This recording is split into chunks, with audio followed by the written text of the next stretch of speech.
माँ दुर्गा जी की 9वें शक्ति का नाम सिद्धिदात्री है। यह सभी प्रकार की सिद्धियों को देने वाली है। नवरात्रि पूजन के 9वें दिन इनकी उपासना की जाती है। इस दिन शास्त्रीय विधि विधान और पूर्ण निष्ठा के साथ साधना करने वाले साधक को सभी सिद्धियों की प्राप्ति हो जाती है। सृष्टि में कुछ भी उसके लिए अगम्य नहीं रह जाता है।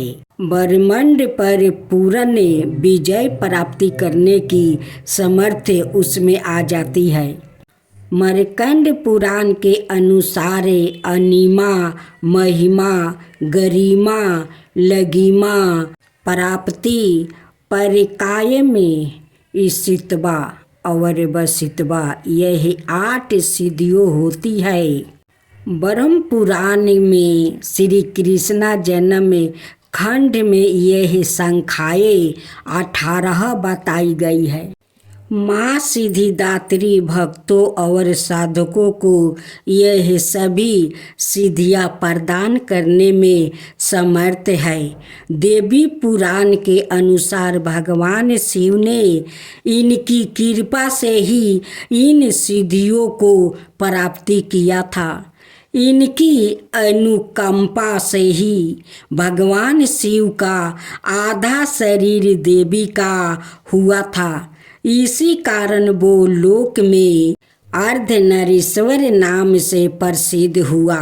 माँ सिद्धिदात्री 4 भुजाओं वाली है। इनका वाहन सिंह है। यह कमल पुष्प पर भी आसन होती है। इनकी दाहिनी तरफ का नीचे वाले हाथ में कमल पुष्प है। प्रत्येक मनुष्य का यह कर्तव्य है कि वो माँ सिद्धिदात्री की कृपा प्राप्ति करने का निरंतर प्रयत्न करे।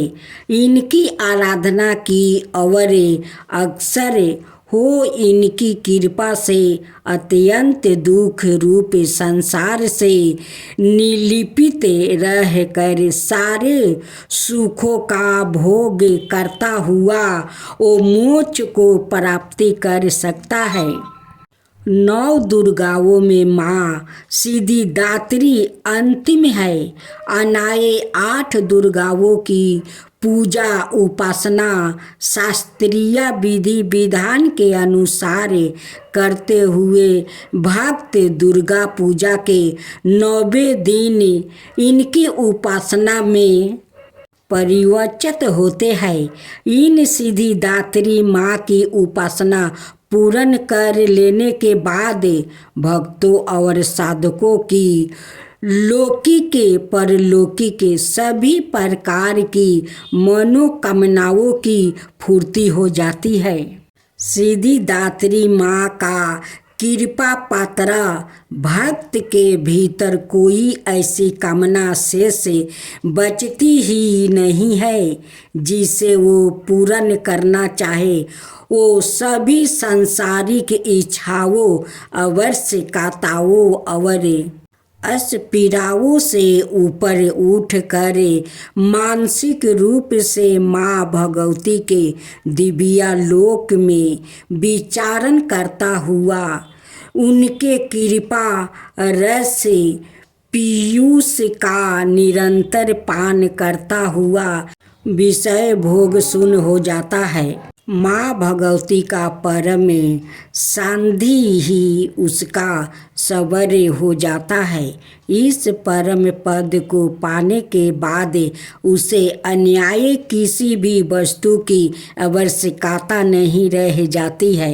माँ का चरणों का यह सान्निध्य प्राप्ति करने के लिए हमें निरंतर नियम निष्ठा रह कर उनकी उपासना करनी चाहिए।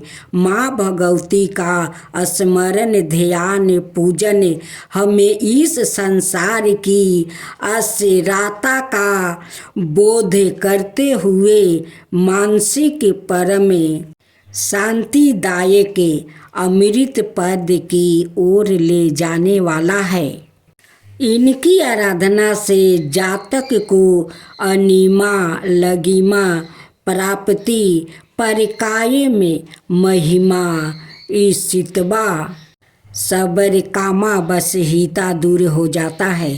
श्रवण परिकामा परवेश वाक सीधे अमर्तव्य भावना सीधी आदि समस्त सिद्धियों नौ निधियों की प्राप्ति होती है। आज के योग में इतना कठिन तप तो कोई नहीं कर सकता, लेकिन अपनी शक्ति अनुसार जप तप पूजा अर्चना कर कुछ तो माँ की कृपा का पात्रा बनता ही है। प्रत्येक सबर साधारण के लिए आराधना योग ये है। श्लोक सरल और स्पष्ट है। माँ जगदम्बे की भक्ति पाने के लिए इसे कंठस्थ कर नवरात्रि में नौमी के दिन इसका जप करना चाहिए। यह देवी भूतेषु माँ सिद्धिदात्री रूपेण संतिष्ठा। नमस्ते नमस्ते नमस्ते नमो नम। अर्थ है माँ सर्वत्र विराजमान और माँ सिद्धिदात्री के रूप में प्रसिद्ध अम्बे आपको मेरा बार बार प्रणाम है। यह है मैं आपको बार बार प्रणाम करता हूँ। हे माँ, मुझे अपनी कृपा का पात्र बनाओ।